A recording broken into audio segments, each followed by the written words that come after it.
हम sir PTI के साथ थे इत्तेहादी, किसी वजह से किसी की मोहब्बत में किसी के प्यार में हम इस तरफ आ गए। जरदारी साहब से मेरी मुलाकात हुई, बिलावल साहब से।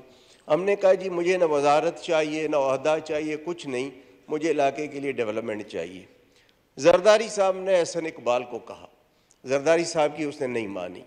शहबाज शरीफ साहब की मेहरबानी, उसने 3 बार एहसन इकबाल को कहा कि जी असलम भूतानी मेरे पास दोबारा शिकायत लेके ना आए। फिर भी जब किताब छपी पीएसडीपी की कोई स्कीम नहीं थी। फिर जब पीएम के सामने एहतजाज किया, वहाँ भी एहसन इकबाल साहब जज्बाती हो गए। सरदार अयाज सादिक मौजूद थे, वो गवाही देंगे। फिर सर जहाँ से नॉर्मली टेलीफोन आते हैं, उनको मैंने रिक्वेस्ट की कि भाई अगर आपके टेलीफोन में अभी कोई वज़न है तो ज़रा एहसन इकबाल को कहो।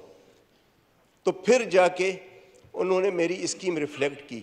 सर ये इलेक्शन साल है, इलेक्शन में हमने लोगों के पास जाना है। अब सर अगर 40 करोड़ की आप स्कीम देते हैं, 8 करोड़ उसकी एलोकेशन करते हैं, तो ये 5 साल में कंप्लीट होगी ना। पता नहीं 5 साल बाद मैं इलेक्ट होकर आता हूँ, एहसन इकबाल आते हैं, किसकी गवर्नमेंट आती है, कौन है।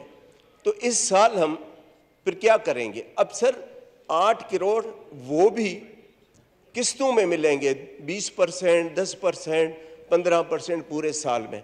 अब आप बताएं कि इलेक्शन में अनसर्टेनिटी होगी, कौन सा कॉन्ट्रैक्टर आके ये काम उठाएगा कि जी मैं 40 करोड़ का काम उठाऊं और ये मुझे किस्तों में 8 करोड़ मिलेंगे, वो भी आखिरी साल में ये किस्त काट देते हैं। सर जब पीटीआई के साथ थे हमें अरबों रुपए मिले, और न सिर्फ मिले बल्कि 100% एलोकेशन थी जो आखिरी साल एहसन इकबाल ने काट दी। और फिर एहसान किया कि मैं आपको पैसे देता हूं। मैंने कहा जी ये तो वो देकर गए हैं ना, इसमें आपका कौन सा एहसान काट के दे रहे। फिर कहते हैं कि जी जो कॉन्स्टिट्यूएंसी फंड है पीएसडीपी में जिसकी स्कीम होगी उसको नहीं देंगे। तो सर हम इलेक्शन में कैसे जाएंगे। हम खुदा की कसम सर वहाँ खुश थे, ये जरदारी साहब की मोहब्बत में आ गए। ख्वाजा साहब आप सुने और शहबाज शरीफ तक ये बात पहुँचाएँ। सर ये 2 वोटों पे हुकूमत है, इतनी मगरूरी अगर 10 वोटों पे होती तो आप तो किसी को खंगालते भी नहीं। सर आप प्लीज़ इस तरह करें। और ये सर मैं तो बोलता हूँ, लेकिन जितने इत्तेहादी हैं सबके साथ यही रवैया है। कुछ शराफत में नहीं बोलते हैं, लेकिन हम सर नहीं कर सकते। तो सर ये नाइंसाफ़ी है। मतलब अब जरदारी साहब ने 58 आदमी आपको करके दिए हुकूमत बनाने के लिए। शहबाज शरीफ साहब से गिला नहीं है, वो हद से ज़्यादा इज्जत करते हैं। हमें सर पीटीआई में इज्जत नहीं थी, फंड्स बहुत ज़्यादा थे, अरबों रुपए के फंड्स थे। अब लोग कहते हैं जी आप जाके वहाँ इज्जत कमाएं और हमें पीने का पानी न मिले। तो सर ये इज्जत को पीएम साहब की बड़ी मेहरबानी, जरदारी साहब पीएम साहब बहुत इज्जत करते हैं हद से ज़्यादा।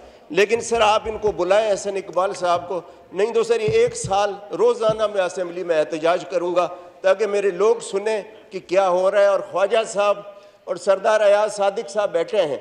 सरदार अयाज सादिक को पता है कि क्या हमने बात की, फिर भी उसने नहीं डाली। फिर टेलीफोन करवा के डलवाई और फिर भी उन्होंने लॉलीपॉप दिया 20%। अब आप बताएं कि इस तरह तो हुकूमतें नहीं चलती है ना।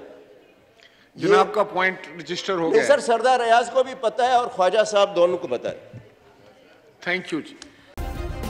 सब्सक्राइब करें और बेल दबाएं ताकि कोई खबर रह न जाए।